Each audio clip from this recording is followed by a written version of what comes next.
She'll need to show us her stomach. Those were the first words out of Claudine Mercer's mouth as she slammed the violation notice against my chest.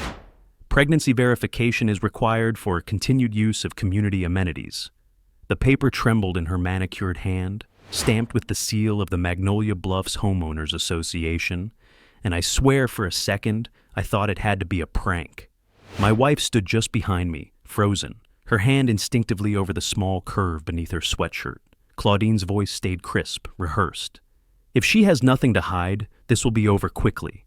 I remember the air. It went completely still, like the world itself paused to see if I'd give in. Instead, I let the silence stretch until she looked uncomfortable. Then I said quietly, "You just violated 3 federal statutes, Claudine, and one of them carries criminal penalties." Her painted smile twitched. The board member beside her shifted. I didn't raise my voice, didn't need to. I just held her gaze until the certainty in hers began to falter. That's when she realized I wasn't one of her usual targets, the retirees, the quiet parents who paid fines to keep the peace. If you've ever watched someone cross the line between arrogance and fear, hit that subscribe button right now, because you'll want to see where this goes. She thought she was enforcing order. What she didn't know was that she'd just opened a case file. My name's Ethan Rowe. I've spent 15 years fighting housing discrimination and civil rights violations in Georgia courts.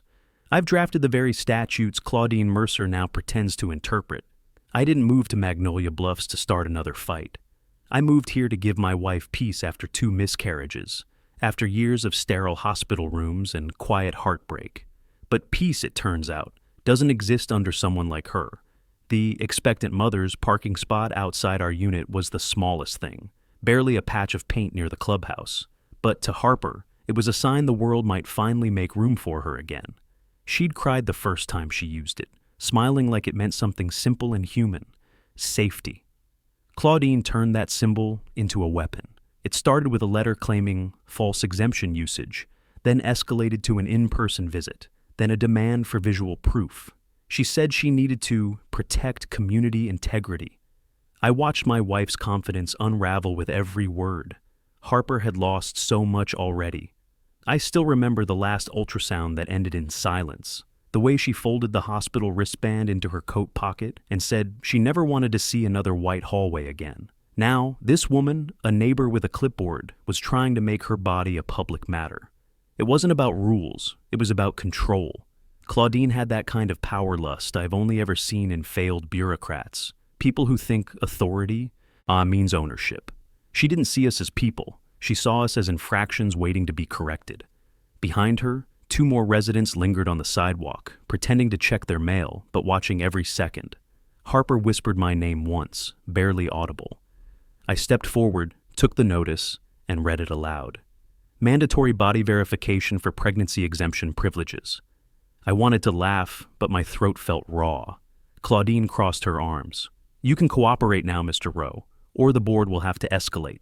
"You already have," I said, "and that's your first mistake." Her confidence flickered just long enough for me to see what was coming, a power play she thought would shame us into silence. I've seen that pattern too many times. Start small, push boundaries, count on embarrassment to keep people quiet. Not this time. The lake wind rustled the flags behind her. Somewhere down the street, a car door slammed, breaking the stillness. I folded the paper and handed it back. "You're trespassing," I told her. "Leave my property." For a heartbeat, I thought she might actually back down. Instead, she smiled that brittle smile and said, "Then I'll see you at the next compliance hearing." The way she said it, like a threat wrapped in politeness, told me everything. She believed the HOA's power was absolute. She believed the bylaws were her law. She had no idea she was standing in front of someone who wrote the very precedents that could bury her. As she walked away, the notice fluttered from her clipboard and landed near the curb. The bold title caught the sunlight. Resident Violation 221, Fraudulent Maternity Claim. I stared at it until the letters blurred. That was the moment something inside me locked into place. I'd moved here to protect my wife's peace, but now the only way to do that was to burn this system down to its foundation, and make sure every neighbor watching learned what happens when a line like this gets crossed. By the time the sun slipped behind the lake that evening, every neighbor on our street had heard a version of the story. Claudine Mercer didn't waste time. She made sure of it. The HOA newsletter went out that night with a headline that read, "Integrity Check Underway. Expecting Mother's Privileges Under Review." No names, but it didn't need them. Everyone knew exactly who it meant. Magnolia Bluffs had always prided itself on order. Neat lawns, matching shutters, perfect reputations. In a place like this, rumor was its own enforcement tool. Harper stayed inside with the curtains drawn, while I watched people slow their cars to read our mailbox, as if expecting to see a scarlet letter painted on it. The next morning, the letters started coming. Fines for non-compliance. A notice warning that continued resistance may result in community suspension. And one line that made my jaw tighten. Failure to cooperate reflects poorly on the family's moral alignment with community standards. Moral alignment. That was how she phrased it. Like she was the final arbiter of decency. I stood in the community pavilion holding that letter, surrounded by the other residents checking their mail. No one looked at me directly. They just glanced sideways, whispering in the practiced way people do when they want to appear uninvolved but hungry for gossip. I caught fragments. Heard she lied. Said she isn't even showing. Poor thing, must be embarrassed. Harper wasn't a spectacle. She was a woman surviving loss and trying to build hope again. Claudine had turned her into a headline. I kept reading through the bylaws notice board, scanning the layers of revisions Claudine had pinned up over the years. She'd inserted entire new sections without signatures, rules about personal verification, resident authenticity, moral residency guidelines. It was bureaucracy dressed as virtue, and everyone accepted it because challenging her meant losing favor. The HOA was her throne, and fear was her currency. I realized then that this wasn't just harassment.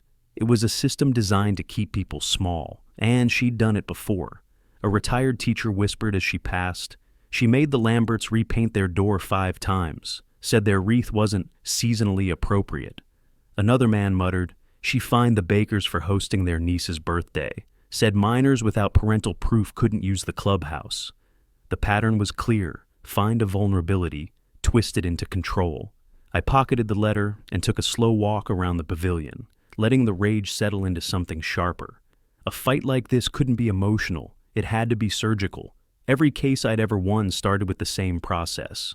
Identify the false authority, expose the illegality, and let their own structure collapse under weight of its contradictions. Claudine thought she had the law on her side. I was going to show her what actual law looked like. Behind me, someone called my name softly. It was Ray Ortega, the maintenance supervisor. He had a tool belt slung over his shoulder, and that kind of weary expression you see on people who know too much and say too little. "Careful making a scene," he murmured, eyes darting toward the security cameras mounted above the pavilion. "They record audio now." I asked who they were, but he just shook his head. "You didn't hear it from me, but the president's been ordering inspections without vote. She keeps files on everyone, even keeps copies of doctor notes when people apply for medical exemptions." I froze. "She keeps medical files?" He nodded, nervous. "She says it's for verification. Some of us told her it's over the line, but she says the board approves. Only problem is, she's the board." He walked off before I could press him. That was the first crack in her armor. Claudine had turned the HOA into a private surveillance state. She'd normalized intrusion by calling it policy, and if she really was collecting personal data, she wasn't just overreaching, she was violating federal law. The path forward started to form in my mind like a map. She'd built her empire on fear, but fear only worked as long as people believed she held power. The moment an outside authority saw what she'd done, it would all crumble. I tucked the notice back into the envelope and looked around the pavilion one more time. The neighbors avoided eye contact, pretending to read their mail. I could almost hear their thoughts. Don't get involved, don't make waves, don't become the next target. Claudine had them exactly where she wanted them, but she'd made one mistake. She'd picked a target who actually knew the limits of her reach. As I left the pavilion, the security camera followed me, its lens humming softly. For the first time, I smiled at it. If she wanted to keep records, I'd give her something worth recording. The next morning, I found Ray Ortega behind the clubhouse, kneeling by the maintenance shed with a wrench in one hand and a radio clipped to his belt. He looked up when he saw me, but didn't smile, just wiped his hands on a rag and glanced toward the security camera above the door. "You shouldn't be here," he muttered, voice low enough to disappear into the hum of the lake pumps. I stepped closer anyway. "You said Claudine keeps files on residents. You sure about that?" He hesitated, shoulders tightening, then gave a faint nod. "Sure enough, I wish I hadn't said anything." His eyes flicked toward the clubhouse window where Claudine's reflection passed by, clipboard in hand. Even her shadow made him flinch. There was something in the way he moved, careful, deliberate, like every motion might be recorded. He was a man balancing on a wire stretched between conscience and self-preservation. I could see it in his posture, the tension in his jaw. He wanted to talk, but he was terrified of being caught. "Ray," I said quietly, "I'm not asking you to take sides. I just need to know what's real." He exhaled slowly, gaze fixed on the ground. "You think I don't know what she's doing? I fix her cameras, I clean her files, but you don't understand. She's got everyone convinced she can ruin them." He picked up the wrench again, twisting a bolt that didn't need tightening. "Half the guys who work for her live in these units. She finds us if our tools aren't stored right, docked me last month for visual clutter. I've got 2 kids in middle school, man. I can't afford to make her angry." The way his hands shook when he said it told me everything. He wasn't complicit. He was trapped. "What if I told you she's breaking the law?" I asked. His head snapped up, but his voice came out like a whisper. "Then she'll break more to cover it." That was the first time I saw fear give way to guilt. His shoulders slumped, his eyes darted toward the lake. "You know what she said about your wife? She called her a faker in front of the whole board, said she's milking sympathy to avoid fines." They laughed. His jaw clenched. "I shouldn't have told you that." I stepped closer, keeping my tone calm. "Ray, listen to me. You've seen what she's done, and you know it's wrong. But you're not powerless. You're the only one who's seen behind the curtain." He rubbed his temples, pacing a few feet like a caged animal. "She keeps the files in her office, not digital, physical binders. I file the damn things. Photos, letters, medical notes people submit for exemptions. She even asked me to mark which ones looked suspicious. I thought she was bluffing until I saw your wife's name." His voice cracked. "There's a folder with Harper's name on it. She printed pictures from your porch camera." That hit harder than I expected. Harper's smile, the private moments on our own property, violated and cataloged. I took a breath, steadying the rush of anger. If those files exist, the state will care. What she's doing falls under privacy and discrimination law. Ray's eyes darted again toward the camera. "You don't get it? She's got friends on the board, people who owe her. You take this to them, they'll bury it." He turned to the lake, jaw working. "You ever feel like you're the only one left who remembers what decency looks like?" "Every day," I said. That finally made him stop pacing. The wrench in his hand lowered. He stood there for a long moment, eyes wet but steady. "She told me to inspect your air vents last week," he said finally. "Said she suspected you were hiding surveillance equipment. She's spiraling." I didn't go. He met my gaze for the first time without looking away. "You didn't hear this from me, but there's a board meeting Friday. She's planning to push a vote to revoke your parking permit entirely. Calls it maternity fraud prevention." His voice broke halfway through the phrase. "You stop her now, or she'll do this to someone else." He shoved the wrench into his belt and started walking back toward the shed. Before disappearing inside, he turned once more, his expression a mixture of exhaustion and defiance. "If anyone asks, we didn't talk," he said. But the way his hand lingered on the doorframe told me he'd already chosen a side, just not out loud. The fear hadn't left him, but something heavier had taken its place. Responsibility. Watching him disappear into the shadows of that shed, I realized he wasn't just a bystander anymore. He was the first fracture in Claudine Mercer's empire, and he knew it. I didn't have to wait long for Claudine Mercer to make her next move. 2 days after Ray's warning, she showed up at our front door again, this time with a clipboard, a cell phone, recording, and another board member in tow. They didn't bother knocking softly. The pounding shook the glass. Harper froze on the couch, her hands pressed protectively against her stomach. I felt that same pulse of anger rise through me, sharp and clean. "Stay back," I whispered to her, and opened the door. Claudine smiled like we were old friends. "Good morning, Mr. Rowe," she chirped. "We've had reports of falsified medical exemptions." I'm here to conduct a routine verification. Her tone was syrupy, but her eyes were ice. She raised the phone higher, already filming. For record keeping, she said. Behind her, the other board member, Marcy, a timid retiree, looked like she wanted to vanish. She held a binder close to her chest, pages fluttering in the wind. "You're recording my property without consent," I said. Claudine ignored me. "If your wife is truly expecting, this will take 30 seconds. She can step outside and lift her shirt, just enough for visual confirmation." She said it with the same clinical indifference as someone checking an ID at the grocery store. I stood in the doorway, blocking her view. "You're trespassing and you're committing harassment," I said evenly. She tilted her head, feigning innocence. "Harassment? No, Mr. Rowe. Oversight. You should be thanking us for maintaining community standards." The neighbors had started gathering by then, pretending to tend their lawns but watching. That's how Claudine operated. She staged her dominance in public, turned humiliation into policy. I could feel Harper's breathing quicken behind me. "You need to leave," I repeated. Claudine's smile didn't waver. "You have until tomorrow to comply. If not, the board will escalate to suspension of privileges." She turned to Marcy. "Record that he refused inspection." Marcy's voice trembled. "Claudine, maybe this isn't—" "Record it," Claudine snapped. The sound of authority in her tone made everyone on the street flinch. That was when I noticed the flicker of movement near the maintenance shed. Ray Ortega stood half-hidden behind the golf cart, arms folded, expression tight. His eyes met mine for a fraction of a second before dropping. He didn't move to help, but his jaw clenched hard enough to show he wanted to. Claudine followed my line of sight and smirked. Mr. Ortega, make sure to note this address for follow-up inspection."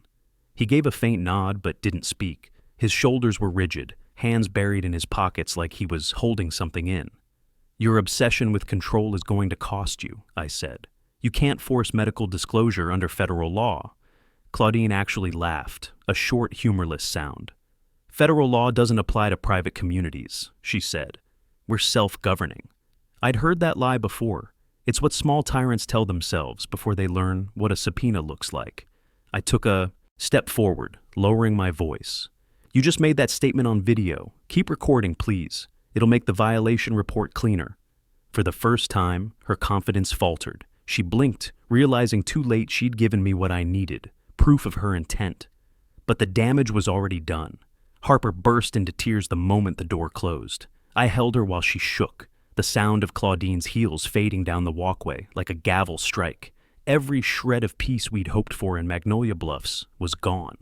I glanced through the window. The neighbors were dispersing, whispering again, their faces filled with a mixture of pity and relief that it wasn't them.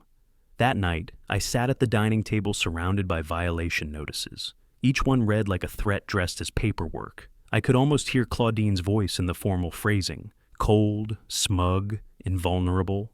I opened my laptop and began compiling everything. The letters, the newsletter, the video from Ray. Each file was a brick in the case I was building. Claudine thought she was insulated by her title. She didn't know that her actions weren't just unethical. They were explicitly barred by the Fair Housing Act, which protects against discrimination based on familial status.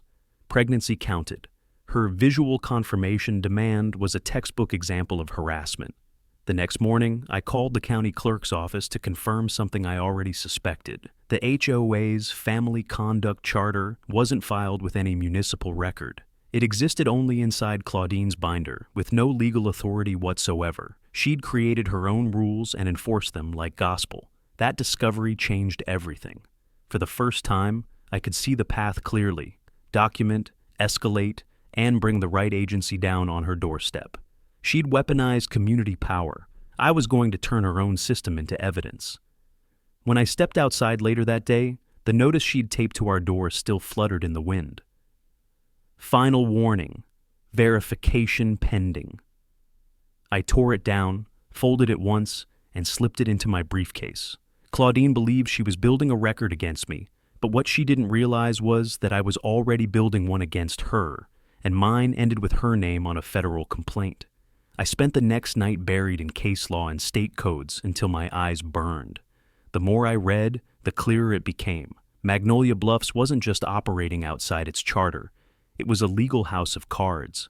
Claudine Mercer had invented bylaws, enforced them without vote, and used them to collect fines. Every clause she'd ever cited was built on air. Still, I knew exposing her would take more than paperwork. I needed the right leverage, the kind that left no doubt, no gray areas, no way for her to claim ignorance. By morning, Harper had managed a fragile calm. She sat at the kitchen table, tracing the condensation on her water glass while I packed my briefcase.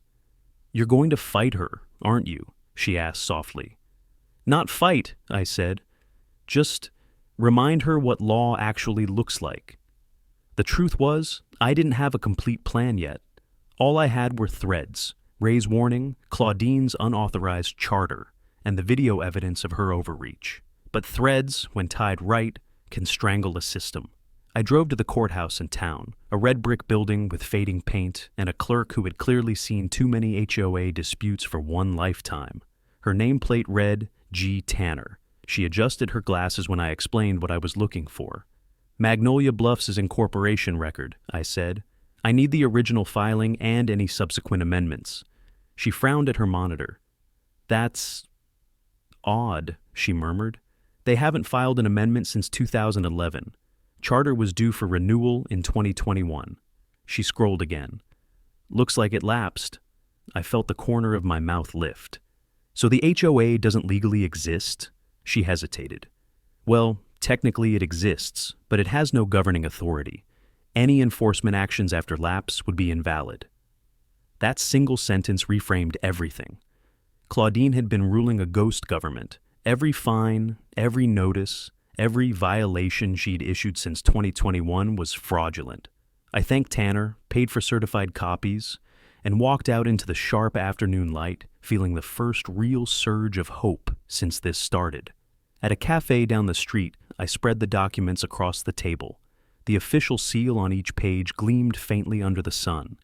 The lapse date was printed in bold black ink, June 12th, 2021, almost 4 years ago. Claudine had kept the illusion of power alive with nothing but fear and stationery. She'd built her empire on expired paperwork. I sipped my coffee and started sketching the next steps in my notebook. Document everything, verify timelines, cross-reference board communications, contact state enforcement. My pulse steadied. For the first time, this wasn't just personal. It was a case. Back at Magnolia Bluffs, the neighborhood looked the same on the surface. Trimmed lawns, sparkling lake, identical mailboxes. But I saw it differently now. Every manicured hedge felt like part of her lie. Claudine had convinced an entire community that her word was law. Now I held the paper that said otherwise. Still, I needed corroboration. A claim this big couldn't stand alone. Ray Ortega was repairing a light pole near the tennis courts when I found him. The afternoon heat glistened on his forehead, but when he saw the folder in my hand, he stopped mid-swing of his wrench. "You really went digging," he said. "I told you she's got roots everywhere." I handed him a photocopy of the lapse certificate.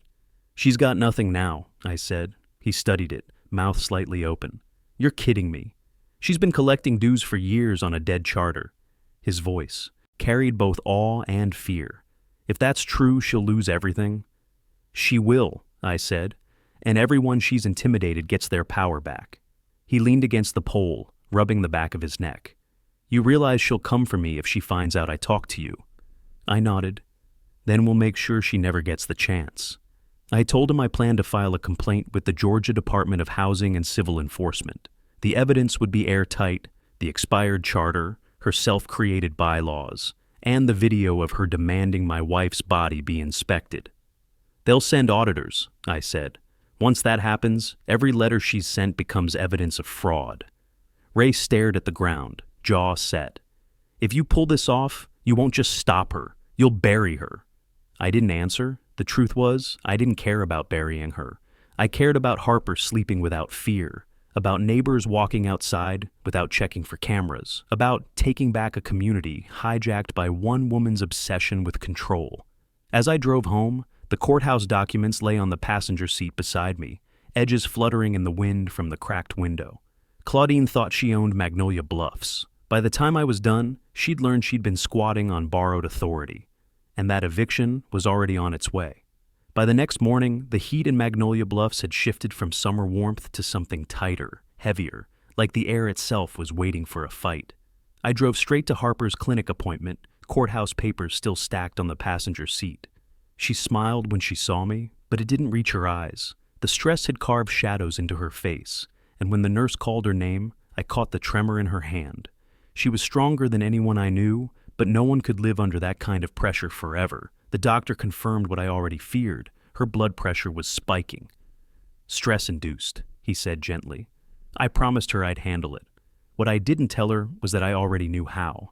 Outside, the parking lot shimmered with heat. My phone buzzed. A new email from Claudine Mercer herself. Subject line: "Final notice before board review." The message was short, cold, and smug.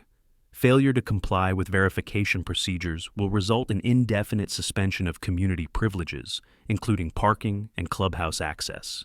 She'd attached a new fine, doubled from before. I stared at the signature at the bottom, her name typed in bold, and felt something inside me settle. She'd just written her own confession. Every email she sent under that non-existent charter was another nail in her coffin. I drove straight to the community clubhouse, the heart of her little empire. The lot was empty except for Ray's truck. Inside, the fluorescent lights hummed above perfectly arranged chairs and framed community values posters. I could hear him working somewhere in the maintenance corridor. When I found him, he was kneeling beside a breaker box, screwdriver in hand. His face went pale when he saw me holding a printed copy of the email. "She's escalating," I said. "I need that footage you recorded, the day she came to my house." He hesitated, wiping his hands on a rag. "You sure you want to push this far? Once that video's out, there's no going back." I nodded. "It's already gone too far. Harper's health is on the line. Claudine thinks she's untouchable because nobody ever pushed back." His shoulders slumped. "You know what's funny? I used to think she kept this place safe, that we needed someone strict to keep order. Then I saw her demand proof of pregnancy, and I realized she doesn't protect anyone. She just enjoys control."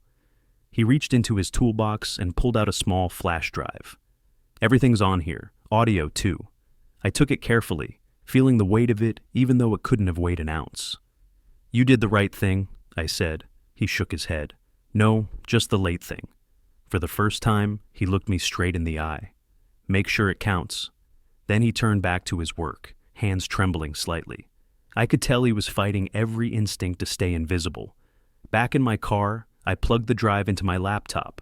The footage loaded instantly. Claudine's voice was sharp and unmistakable. "Visual confirmation is required. Lift your jacket." Harper's cry, my voice, the neighbor's gasps. It was all there, time-stamped and clear. I'd handled thousands of evidence exhibits in my career, but never one that made my chest ache like this. She hadn't just violated policy. She'd violated humanity. That night, I filed the first formal complaint. The Georgia Department of Housing and Civil Enforcement had an online portal for discrimination claims under the Fair Housing Act. I uploaded the charter lapse record, Claudine's letters, the email, and Ray's video. Then I hit submit. The confirmation number blinked on screen, Dodgers GFH 27349. It felt anticlimactic for something that would change everything. But I knew what came next: review, verification, and eventual contact from investigators. Claudine's empire would meet the same bureaucracy she'd weaponized against everyone else, and this time it would crush her instead. Hours later, as I shut down my laptop, I heard a soft knock. Harper stood in the doorway, wearing one of my old shirts, her face pale but steady. "You filed it, didn't you?" she said. I nodded. She walked over, resting her hand on my shoulder. "Good. I'm done being scared." Her words landed like a promise. For the first time since this started, the fear in our house shifted into something else: resolve. Before bed, I stepped outside and looked down the quiet, manicured street. Every porch light was on, a reminder of how tightly Claudine controlled even the night. I could almost imagine her behind her curtains, watching, waiting, believing she still held all the power. But somewhere deep in the state capitol, a file now existed with her name on it, her signature, and every law she'd broken. The game had officially left her hands, and soon, the only inspection happening in Magnolia Bluffs would be the one that exposed her. The morning after I filed the complaint, Magnolia Bluffs felt unnaturally quiet, like the calm before a storm no one wanted to admit was coming. I drove to the gas station just outside the subdivision, needing coffee and a moment to think without cameras overhead. The smell of motor oil and old receipts clung to the air. That's where Ray found me, standing beside the pumps, staring at nothing. He looked like he hadn't slept. His work shirt was untucked, and there were dark smudges under his eyes. "We need to talk," he said quietly, glancing over his shoulder before stepping closer. "Not here. Come with me." We walked behind the building where the dumpsters stood, out of sight from passing cars. He kept shifting his weight from one foot to the other, eyes scanning the lot like he expected Claudine to appear out of thin air. "What's wrong?" I asked. He rubbed the back of his neck, then exhaled. "You remember that binder she carries around? The one she waves like it's scripture?" I nodded. "It's not the only one. There's a second binder, hidden. She calls it the integrity log. She told the board it's just maintenance records, but it's not." He swallowed hard. "It's every resident she's ever targeted. Photos, notes, private emails she made us print, even screenshots from security cameras. Your wife's file is the thickest one in there." I felt the air leave my chest. "You're sure?" He nodded again, looking away. "She made me keep it updated, said she didn't trust digital backups. She stores it in the maintenance shed, under a false bottom in her cabinet. That's why she never locks it. No one looks there." His voice cracked. I should have said something sooner. He leaned against the wall, palms pressed to his temples. "When she told me to start tagging photos of your wife, I almost quit. But my mortgage is tied to this place. Every paycheck goes right back to the HOA. I didn't think I could risk it." I watched him struggle to meet my eyes. Every movement in his body was a confession. The fidgeting hands, the nervous glance toward the door, the way he kept swallowing like guilt had lodged in his throat. "Ray," I said quietly, "if that binder exists, it's the final piece. The state can subpoena it once they know where to look." He laughed bitterly. "You think I don't know that? That's why I'm telling you now. She's panicking. The audit letter came this morning. Claudine's been in the office since sunrise, shredding papers. She told me to disconnect the clubhouse Wi-Fi and destroy unauthorized footage." He looked at me, voice low. "She knows she's being investigated." That revelation hit like a spark in dry grass. "How?" I asked. He shook his head. "Someone on the board must have tipped her off. Probably Marcy. She's loyal, but scared. Claudine promised to protect everyone if they stay silent. She's spinning this as a witch hunt against the HOA." His hands trembled as he reached into his pocket and pulled out a small flash drive, the second one he'd given me. "This isn't footage, it's her audio notes. She records herself after every confrontation. I copied a few before she could delete them. Listen to the third file. She talks about your wife like she's an experiment. Says, pregnancy claims can be falsified, but humiliation lasts longer." His voice broke halfway through repeating it. For a moment, neither of us spoke. The sound of cars passing on the highway filled the silence. I wanted to tell him it wasn't his fault, that he'd been trapped in her system like everyone else, but the guilt in his eyes was older than this week. He'd seen too much for too long. "You're doing the right thing now," I said finally. He nodded, but his shoulders stayed tight. "I'm not doing it for me," he said. "I'm doing it because I saw what this did to your wife, to my own kids, when they asked why Mrs. Mercer says you're liars. They look at me like I'm part of it. I can't be that guy anymore." He straightened, pulling out his phone. "Claudine's holding an emergency board meeting tomorrow at the clubhouse. She wants to restructure policies before state interference. Translation: she's covering her tracks. If you show up, she won't expect you to have proof she's been hiding evidence." He handed me the drive and started walking toward his truck. Then he stopped, turned back, and met my eyes. "When this blows up, they'll know it was me who talked. I'll lose my job, maybe my house. But if you don't end this, she'll just find another target." I wanted to promise I'd protect him, but all I said was, "You have my word, Ray. You won't stand alone." He nodded once, climbed into his truck, and drove off without another word.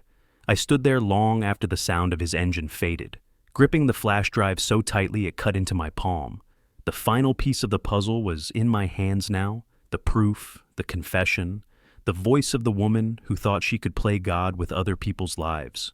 Tomorrow, that voice would be her undoing. That night, I stayed up listening to Claudine Mercer's voice. The audio Ray had given me played through my laptop speakers, each recording worse than the last. Her tone wasn't angry or impulsive. It was calm, deliberate, almost bureaucratic in its cruelty. "Non-compliance equals disorder," she said in one file. "And disorder is contagious. You must isolate it." The word isolate hung in the air like smoke. She was talking about us, about my wife.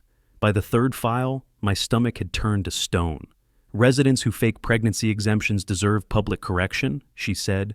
"Painful examples prevent rebellion." That was it. I stopped listening. I copied the files onto a secure drive and labeled them plainly.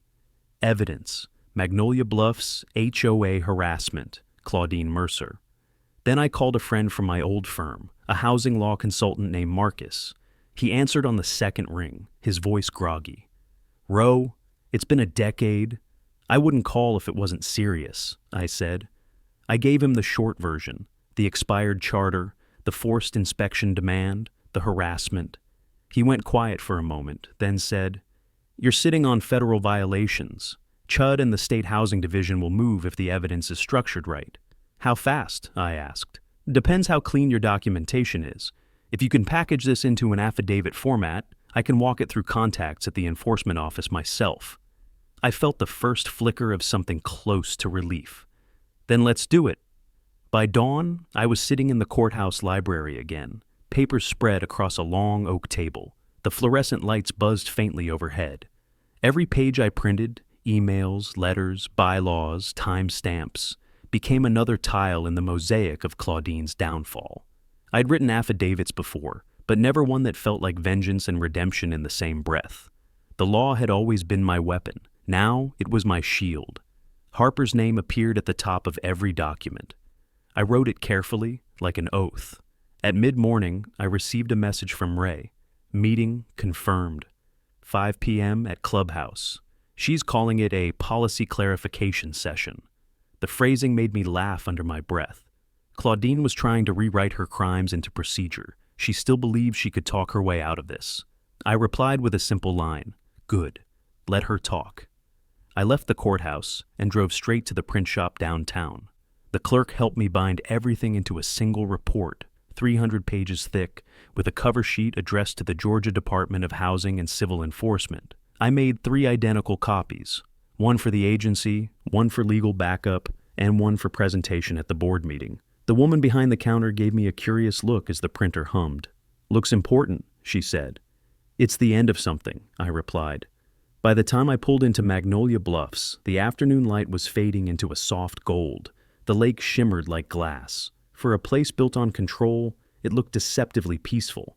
I parked near the clubhouse and watched residents filter in. Board members, neighbors, even a few who had once crossed the street to avoid me.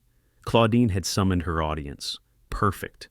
Ray waited near the maintenance shed, pretending to check equipment, but his eyes flicked toward me when I approached. "You got the report?" he asked. I lifted the briefcase. 3 copies. He nodded, visibly nervous. "She's been pacing inside for an hour. Marcy looks ready to quit. Whatever you're planning, make it fast." His voice dropped. "You sure they'll back you?" I thought of Marcus's message earlier that afternoon. Confirmation that the agency had received my complaint and assigned an investigator. "They already have," I said. At 4:55, I stood outside the clubhouse doors, the same ones Claudine had stormed through weeks ago to demand my wife's body as proof. The irony wasn't lost on me. Inside, her voice carried through the room, confident, theatrical. "We must preserve the moral fabric of our community," she said. "Certain residents have invited scrutiny through deception." My hand tightened on the briefcase handle. When I walked in, every head turned. Claudine froze for half a second, then straightened, that politician's smile snapping back into place. "Mr. Rowe," she said, as if greeting an honored guest. "You're just in time for our discussion on compliance. I trust you've come to make amends." "Not exactly," I said. I set the briefcase on the table and met her gaze. "I've come to introduce your replacement." Confusion rippled through the room. I opened the briefcase, revealing the bound reports. The golden afternoon light from the windows fell across the embossed heading. State Investigation Request, Magnolia Bluffs Homeowners Association, Charter lapsed 2021. Her face blanched. You wouldn't dare. I already did, I said.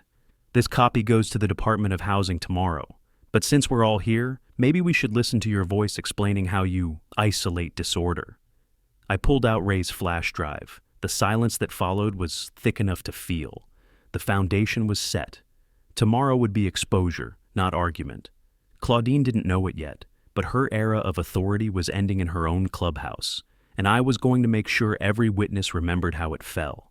The sound of Claudine Mercer's voice filled the clubhouse like static, sharp, distorted, and impossible to ignore. Her words echoed off the walls as I played the recording. Residents who fake pregnancy exemptions deserve public correction. Painful examples prevent rebellion. Every sentence landed like a hammer. The faces around the room shifted from confusion to disbelief to horror. Claudine lunged for the table, but I stepped between her and the speaker. Sit down, I said, calm but cold. You've done enough talking. For the first time since I'd met her, she didn't have a response ready. The board members exchanged uneasy looks. Even Marcy, her quiet ally, couldn't meet her eyes. I ended the playback after one final line, her voice saying, "No one questions me in Magnolia Bluffs." The silence that followed felt heavier than any words could. Then someone in the back muttered, "She really said that?" Claudine's face flushed red. "Those recordings are taken out of context," she barked. "You're manipulating private files." I held up a certified copy of the charter lapse documents. "Private files? You've been operating an unincorporated entity for 4 years. You're not a president, Claudine. You're a trespasser with a clipboard." Gasps rippled through the room. Marcy looked pale. "Is that true?" she whispered. I turned to the residents gathered behind the folding chairs. "Every fine you've paid, every threat she's made, it's all void. This community's legal authority expired years ago. You've been bullied under papers she forged." Claudine slammed her hands on the table. "Enough! You think anyone will believe a lawyer twisting facts to cover his wife's lie?" That word, lie, snapped something inside me. "My wife's pregnancy isn't your jurisdiction, your entertainment, or your leverage," I said. "But your misuse of personal data is the state's jurisdiction, and they'll be here sooner than you think." Ray stepped out from the side entrance then, still in his maintenance uniform, and everyone turned. His face was drawn but steady. "It's all true," he said quietly. "She kept binders full of private records. She told us to spy on people. I helped her, until I couldn't anymore." His voice cracked but didn't waver. "You deserve to know what she's done." Claudine spun toward him, her veneer cracking completely. "You ungrateful little coward," she shouted. "I gave you this job. I let you stay here when you couldn't afford to live anywhere else." Ray's jaw tightened, but he didn't look away. "And I let you make me afraid for too long, not anymore." I could feel the shift in the room, fear dissolving into fury. The residents murmured among themselves, some pulling out phones, others whispering that they'd been fined or harassed too. Claudine tried to regain control, pacing like a cornered animal. "You people have no idea what it takes to maintain order," she said, voice rising. "Without rules, this place will fall apart." I leaned forward slightly. "No, Claudine. Without decency, it already has." I gathered the evidence folders and handed one to Marcy. "These go to the Department of Housing first thing tomorrow. I've already filed the complaint, but now they'll have signatures and witness statements." Marcy looked at the documents as if seeing sunlight after years underground. "We can vote to remove her, can't we?" she asked quietly. I nodded. "You don't need her permission anymore. This isn't her fiefdom, it's your neighborhood." That was the moment the spell broke. People stood, voices rising with anger and resolve. Claudine backed toward the exit, sputtering threats about defamation and legal retaliation. But no one listened. When she reached the doorway, she froze. 2 sheriff's deputies were standing there. The room went silent again. "Mrs. Mercer," one of them said, "we need you to step outside. You're named in an active investigation with the Georgia Department of Housing." Her face drained of color. "You can't. This is my property." "Actually," I said, "it's not." The deputy gestured her forward, and for a moment she just stood there, trembling. Then she turned on me. "You think this makes you a hero?" she hissed. "All you've done is destroy the community you claim to protect." I met her gaze. "No, Claudine, I'm saving it from you." They led her out into the parking lot, her protests fading into the night. The crowd followed in stunned silence.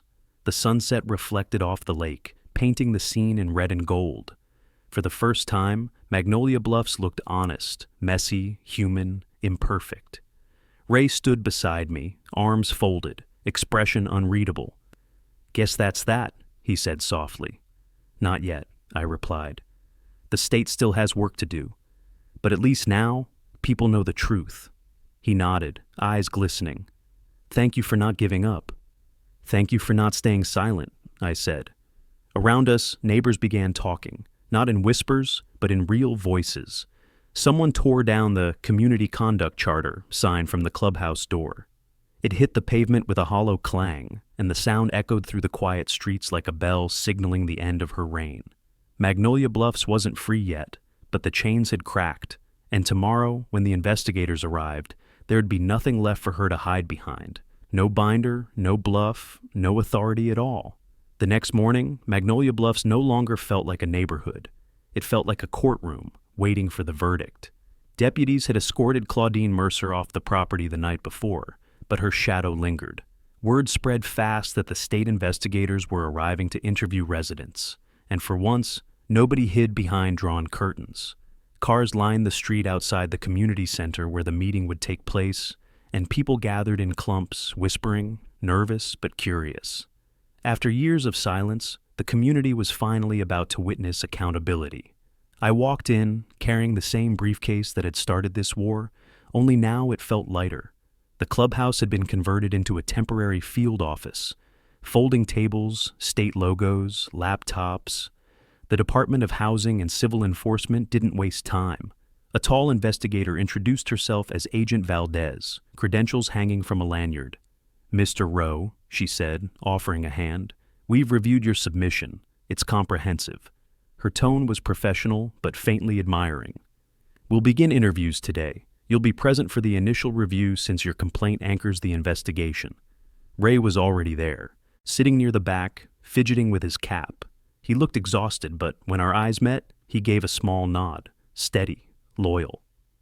Harper arrived soon after, escorted by a neighbor, her hand resting protectively over her stomach. She looked fragile but unbroken, and seeing her walk into that room gave me more strength than any courtroom ever had. At 10 sharp, the door opened again, and in walked Claudine Mercer. She wasn't handcuffed, just accompanied by her lawyer, a man in a charcoal suit who looked like he'd rather be anywhere else. Claudine wore her usual pastel blazer and the faint, brittle smile of someone still pretending to be in charge. "This is outrageous," she hissed as soon as she saw me. "You've turned a community issue into a spectacle." I didn't answer. Agent Valdez gestured for everyone to sit. "Mrs. Mercer, you'll have a chance to respond after the preliminary presentation." I opened my briefcase and handed over the copies of the report. The sound of paper sliding across the table felt ceremonial. "For the record," I said, "Magnolia Bluffs' corporate charter expired June 12, 2021. All subsequent board actions, fines, and policy amendments were executed without legal authority." Valdez nodded, flipping through the binder. "We've confirmed that through the Secretary of State's office," she said. "That alone constitutes administrative fraud." Claudine's lawyer shifted uncomfortably. She started to speak, but Valdez raised a hand. "We're not finished." Next came Ray. His voice was soft but steady as he described the surveillance, the binders, the intimidation. "She told me to flag residents who looked suspicious. She said families with too many kids were straining the image of the community." Every word landed like a blow. Claudine tried to interrupt, but Valdez silenced her again. When Ray finally handed over the photos of the hidden cabinet, the one that held the integrity log, a murmur rippled through the room. Evidence didn't get clearer than that. Finally, I played the audio. Claudine's voice poured from the speaker again, echoing through her own clubhouse. The line that sealed her fate was simple. "Pregnancy claims can be falsified, but humiliation lasts longer." The air went still. Even her lawyer leaned back, defeated. Harper's eyes filled, but she didn't look away. Valdez closed the folder and exhaled. "This concludes the evidentiary presentation. The department will move to suspend all HOA operations pending permanent dissolution. Civil penalties will be determined by the Attorney General's office." Claudine's composure cracked. "You can't do this," she said, voice trembling. "This is my neighborhood. I built this place." I looked at her and saw, for the first time, not power, but fear. "You didn't build it," I said quietly. "You just convinced everyone they couldn't live without your permission." As the meeting adjourned, people began clapping, not loud or celebratory, but slow, deliberate, like the sound of something being buried. Harper reached for my hand, squeezing it tight. Ray lingered by the door, tears slipping down his cheek. "It's over," he whispered. "She can't hurt anyone else." I looked around the room, the same one that had once been Claudine's stage, and saw faces lifted, relieved, awake. Outside, the lake shimmered under the late morning sun. Agent Valdez handed me a card. "We'll keep you updated on the case's progress," she said. "But from this point forward, Mr. Rowe, the state's in charge." That was the exact phrase I'd been waiting to hear. The HOA's power had died, not with shouting, but with a signature, a file number, and the quiet finality of law reclaiming its ground. Magnolia Bluffs finally belonged to its people again. 2 days later, the entire neighborhood gathered at the Lakeside Pavilion, the same spot where Claudine used to host her monthly community integrity meetings. This time, though, the banners were gone, the lectern dismantled, and the seats filled with people who finally had something to say. The department's notice had gone public that morning. Magnolia Bluffs HOA, operations suspended pending dissolution. It spread like wildfire through social media and local news. Reporters had parked vans near the entrance gate, their cameras trained on the crowd. The board that once ruled through fear was about to face the community they'd silenced. I stood near the edge of the dock, the lake glinting behind me, my briefcase resting on a wooden bench. Harper sat a few rows back, one hand resting over her belly, her expression calm but watchful. Ray hovered near the utility shed, visibly uncomfortable under the sudden attention. And then Claudine Mercer arrived. No pastel blazer this time, just a dark jacket and the hollow look of someone clinging to the last pieces of a collapsing kingdom. Her lawyer trailed behind, expression unreadable. She took the makeshift stage anyway. "This spectacle serves no purpose," she began, voice strained but defiant. "You're letting outsiders dictate how we live. The state doesn't understand this community. They'll strip everything we built." Her words carried, brittle but practiced. "Without structure, Magnolia Bluffs will fall into chaos." Murmurs rolled through the crowd. A woman in the front row stood up. "Structure?" she said, shaking her head. "You fined me for leaving my trash cans out for 30 minutes. Another voice shouted from the side. "You told my wife she wasn't fit for residency because of her wheelchair ramp." The tension broke like a dam. One by one, residents rose, voices overlapping, years of silence dissolving into raw truth. "You made my son cry for playing basketball in the cul-de-sac. You threatened foreclosure over a missing mailbox decal. You sent letters about our Christmas lights," Claudine tried to shout over them. "Enough! I protected you from deterioration. I kept this place safe from neglect." But no one was listening. The sound of her authority had lost its edge. For the first time, she was surrounded not by submission, but by witnesses. Agent Valdez stepped forward from the crowd, her badge glinting in the sunlight. "Mrs. Mercer," she said firmly, "under the terms of the ongoing investigation, you are prohibited from acting on behalf of any homeowner or community association. You are here today only as a resident." Claudine's mouth opened, but Valdez's tone left no space for interruption. "Your actions violated the Fair Housing Act and multiple state privacy statutes. The department is preparing to recommend prosecution."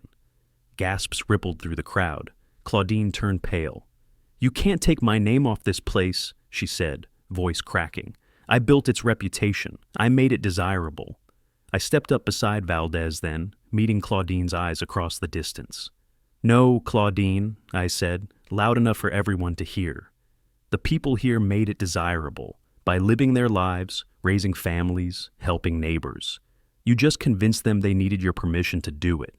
For a long, heavy moment, no one moved. Then an elderly man near the back began to clap. Another joined, then another. The sound swelled, echoing across the water.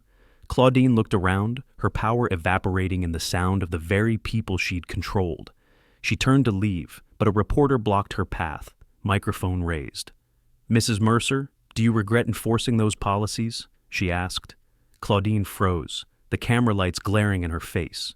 She didn't answer. The silence was its own confession. Ray stepped forward awkwardly, removing his cap. You all deserve better, he said to the crowd. I worked under her too long, I'm sorry for that, but it's over now. The maintenance crew's resigning, we're turning everything back over to the residents. His voice trembled, but the crowd cheered anyway. He looked at me briefly, eyes glistening, and I nodded. The sun dipped low behind the lake, casting the water in amber light. Harper stood, joining me at the front. Her voice was quiet, but steady. Can we stop fighting each other now? She asked. The crowd fell silent again, and then slowly people began talking, not in outrage, but in agreement. Strangers introduced themselves, neighbors shook hands, and the air, once thick with fear, felt lighter. As Claudine slipped away down the path, her reflection rippled once on the lake before vanishing into shadow. The community she'd ruled through fear had reclaimed its voice, and for the first time, Magnolia Bluffs sounded alive. I took Harper's hand, feeling her pulse steady against mine. The fight wasn't over yet, but the silence was. The following week, the signs came. Down, every rule, every threat, every posted decree that had defined Magnolia Bluffs.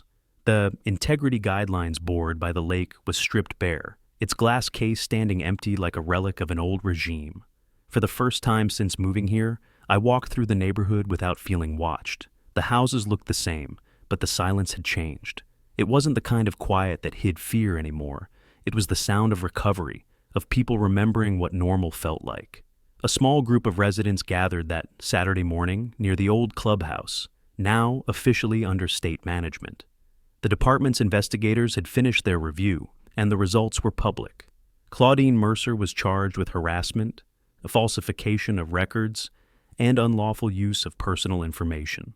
Her board had been permanently dissolved. Magnolia Bluffs would transition to a resident-managed cooperative, free from mandatory dues and absurd oversight. It was more than victory. It was closure. Harper walked beside me, her hand intertwined with mine, her belly now showing just enough to make her smile every time she caught her reflection. Ray met us at the pavilion carrying a folded sheet of paper. They wanted me to give you this, he said, handing it over. It was an official letter from the Department of Housing and Civil Enforcement, thanking us for initiating a precedent-setting complaint resulting in the protection of residents' rights across multiple Georgia developments. I folded it carefully. Looks like we built something after all, I said. The neighborhood held a small gathering that afternoon, a symbolic rebirth. Children ran through the grass that once required a play permit. Neighbors grilled food on driveways without fear of fines, and laughter echoed against the water. Ray stood near the dock, watching everything with the uneasy relief of a man who'd been carrying guilt too long. When our eyes met, he lifted a hand in silent thanks. I nodded back, understanding the weight of what he'd risked. Without him, none of this would have happened. Later, as the sun dropped low, the community unveiled the new sign near the lake's edge. Where the Expecting Mothers parking sign once stood, now a polished metal plaque read, Harper's Place, dedicated to every resident who stood their ground. Privacy is a right, not a privilege. The crowd applauded softly as Harper touched the plaque, her eyes glassy with quiet pride. You did this, she whispered. No, I said. We did. The sound of camera shutters clicked behind us. The local news had returned to cover the HOA reform story. A reporter approached, microphone ready. Mr. Rowe, after everything you've been through, what's next for you and your family? I glanced at Harper, then at the lake. We're going to live, I said simply, and make sure people know they don't have to tolerate power that hides behind paperwork. That evening, after everyone had gone home, I stayed behind. The air smelled like grilled food and wet grass. The lake's surface rippled gently under the moonlight. I sat on the same bench where Claudine once signed violation notices, now covered in flower petals and soda cans from the celebration. The irony wasn't lost on me. I pulled out my phone and opened the case file one last time, the emails, the recordings, the expired charter. I didn't feel rage anymore, just finality. Justice had done what it was meant to do. Harper's voice broke the stillness. You're not thinking about her again, are you? she asked, walking up behind me. Just thinking about how it ended, I said. She tried to control everything, and in the end, she couldn't control herself. Harper sat beside me, her head on my shoulder. Then stop thinking about her, she said. Think about us. We stayed there a long time, watching the lake reflect the first stars. Somewhere across the water, a child's laughter drifted through the dark, pure and unguarded. That was the sound of victory, not a gavel, not applause, just life returning to its rightful pace. For months, Claudine had built a world around fear. Tonight, that world was gone. As we stood to leave, the new sign by the path caught the moonlight again. Harper's Place. A soft wind moved through the trees, and I realized the house behind us finally felt like home. Magnolia Bluffs had found its peace, and so had we. If you want more stories of homeowners standing up to HOA tyranny, hit subscribe right now, share your story in the comments, and let me know where you're watching from.